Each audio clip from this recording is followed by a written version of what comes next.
Graça e paz, queridos. Tudo bem? Espero que sim, que o Eterno possa estar completando a sua vida aí, né? Seu final de semana que se inicia. E estamos aqui hoje para falar de um assunto delicado, muito delicado. Um assunto que foi bastante debatido nas últimas semanas, aí nas redes sociais, você deve ter acompanhado. E é um assunto que, conforme eu já disse, é muito delicado e porque envolve sentimentos, né? É a questão do suicídio, né? Eu não quero citar nomes, eu não quero aqui polemizar mais a situação, mas antes de eu falar propriamente sobre o assunto, eu queria tratar de uma questão que é a questão de respeito.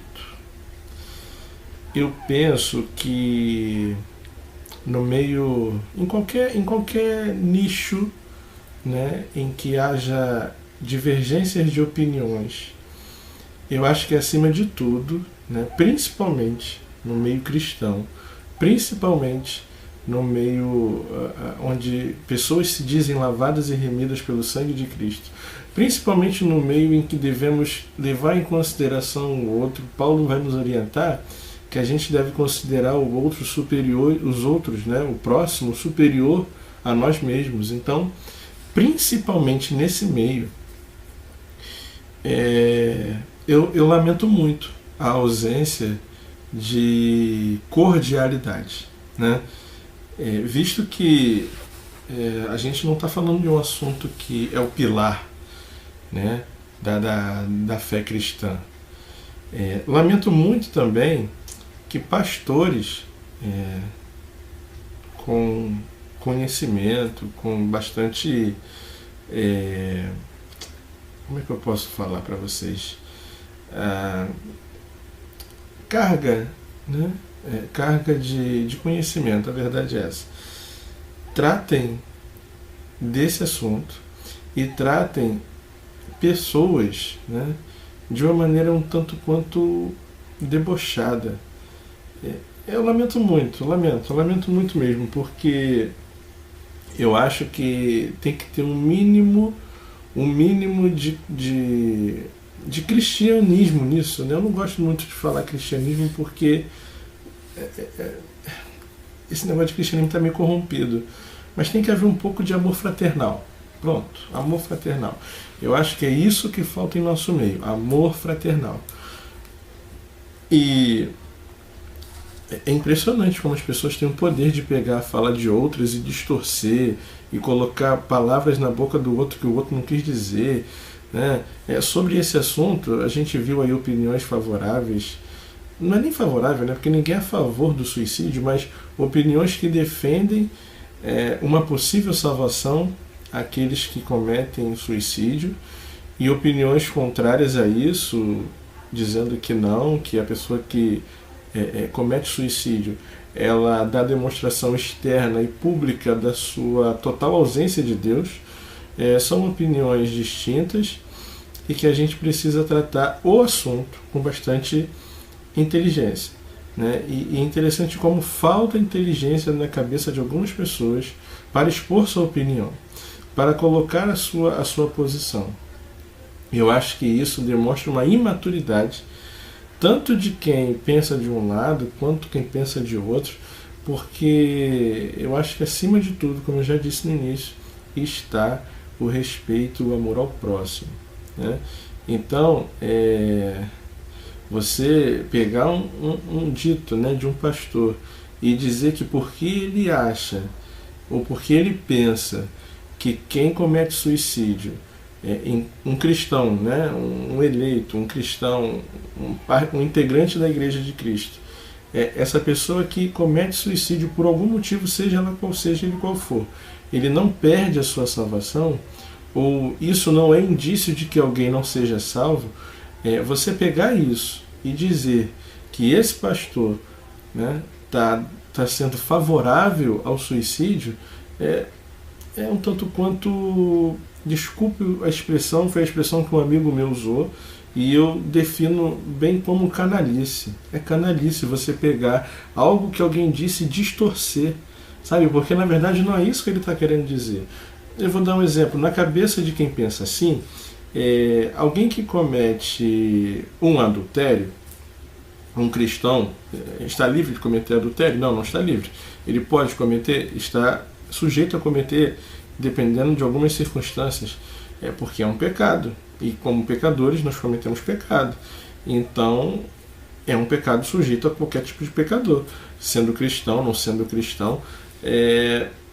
Então você pegar e dizer, né, eu acredito que quem esteja assistindo esse vídeo vai concordar comigo, que o adultério ele é um pecado passível de arrependimento, passível de perdão, e ainda que a pessoa morra no ato do adultério, que é uma possibilidade disso acontecer, isso não quer dizer que essa pessoa perdeu a salvação, ou que ela não fosse salva, né? Não é porque eu penso assim, ou quem pensa assim, a maioria acredito que pense assim, na questão do adultério, vai achar que porque a gente pensa assim, a gente está sendo favorável ao adultério. Não, absolutamente. O adultério continua sendo adultério, continua sendo pecado. A gente está dizendo que levar ao extremo de dizer que quem morre na prática do adultério perdeu a salvação, né? Até porque essa questão de perder a salvação, né, é um tanto quanto discutível. Mas perder a salvação, ou é nítida comprovação de Deus de que aquela pessoa não é um eleito. Isso, querido, isso é de uma maldade tamanha, né? Ou então pegar essa palavra minha e dizer que, olha, o irmão está sendo favorável ao adultério. Diz que se você estiver cometendo adultério e você morrer na prática do adultério, se você for salvo, você está salvo. Isso não é apologia ao adultério, né? O suicídio continua sendo pecado como qualquer outro. E aí eu compartilho da ideia e do pensamento de quem pensa que o suicídio ele é um pecado como qualquer outro, sim. Ele é um pecado que Jesus morreu para a remissão de todo o pecado. Né? É todo, não é alguns pecados. Não existe aquele pecado que eu venha cometer que Deus já não tenha planejado na eternidade o perdão dele. O único pecado que de fato está explícito na Bíblia, que não há perdão, é o pecado da blasfêmia contra o Espírito Santo. E no contexto em que isso está, nos dá a entender que esse pecado de blasfêmia contra o Espírito Santo é atribuir ao diabo uma obra que é divina, no contexto em que esse versículo está inserido. Então, quando eu atribuo uma obra genuinamente de Deus como provinda das trevas, isso é uma blasfêmia contra o Espírito Santo. E a gente entende que isso é um pecado que alguém que é salvo, ele não vai cometer. Uma vez que a gente acredita que uma vez salvo, salvo para sempre, a gente não acredita que quem é salvo, ele venha cometer esse tipo de pecado. Esse pecado é imperdoável, que a Bíblia coloca como imperdoável, é um pecado que, na minha opinião, está fadado a acontecer para quem não professa a sua fé em Jesus Cristo. Então, queridos, eu acho que eu costumo dizer sobre esse assunto, todas as vezes que é um assunto relacionado à salvação, eu costumo citar Jonas capítulo 2, versículo 9. Jonas capítulo 2, versículo 9, vai dizer o quê? Jonas está no ventre do grande peixe, né? E aí Jonas está naquela crise de ter que pregar a Nínive, mas ele não queria, e tinha lá os seus motivos para isso. Talvez, se nós estivéssemos no lugar de Jonas, nós também teríamos a mesma posição de Jonas, né?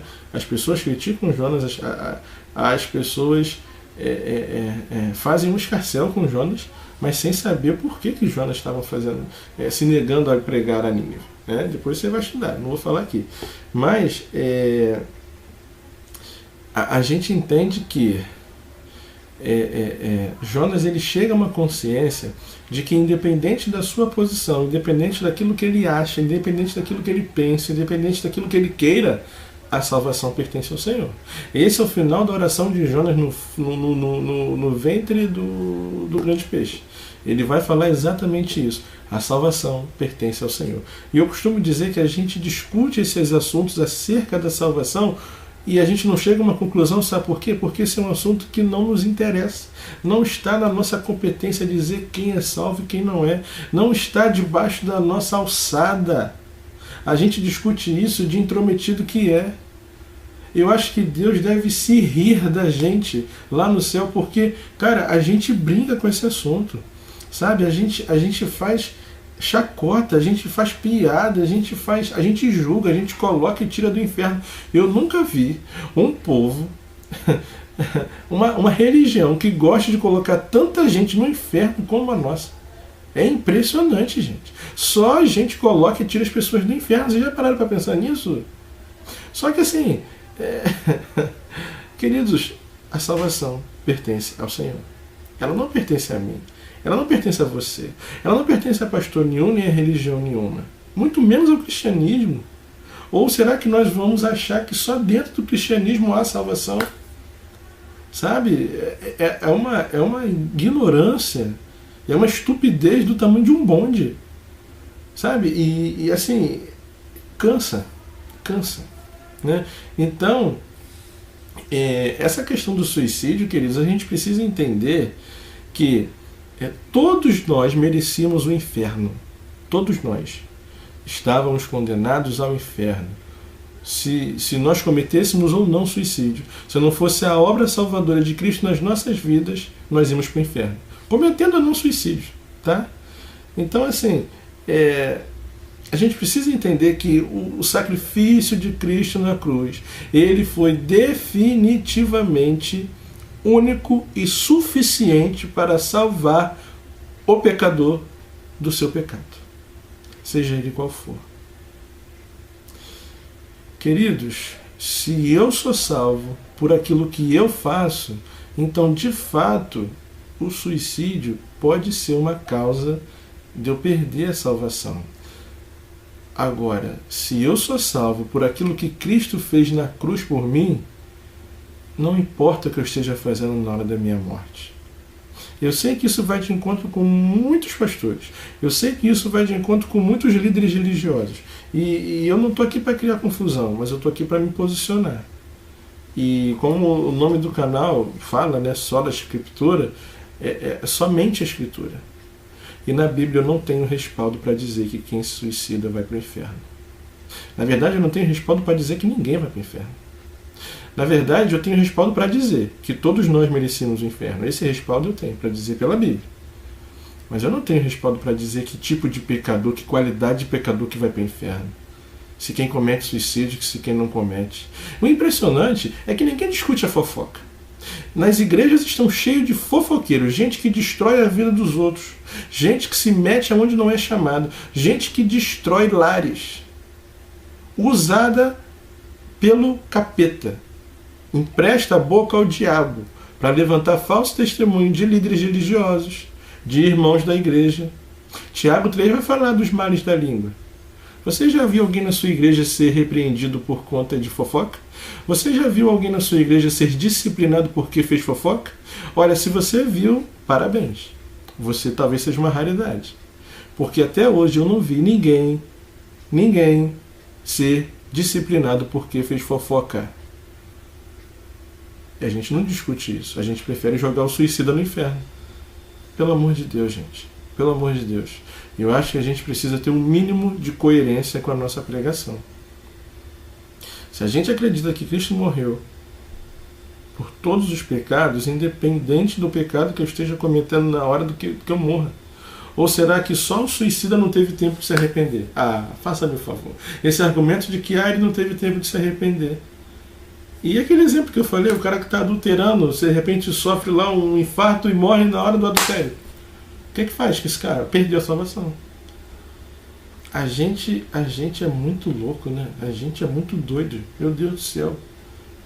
Então, gente, pelo amor de Deus, independente da minha e da sua opinião, vamos nos respeitar. Por favor. Sabe, eu acho que É o mínimo que a gente pode fazer por amor à obra, por amor a Cristo. E para fechar definitivamente esse assunto, eu penso que nós precisamos ler mais a Bíblia. Nós precisamos ler mais a Bíblia. Antes de eu falar daquilo que eu acho, eu preciso ler mais a Bíblia. Eu preciso ter um pouco mais de conhecimento das Escrituras. E quando eu não sei ou quando eu não entendo, eu devo buscar respostas nela. Querido, independente da sua opinião, a Bíblia não dá base para dizermos que quem comete suicídio vai para o inferno. A Bíblia não dá base para dizer quem vai para o inferno e quem não vai para o inferno. Ou melhor, o grupo de pessoas sim, mas individualmente não dá. Não dá.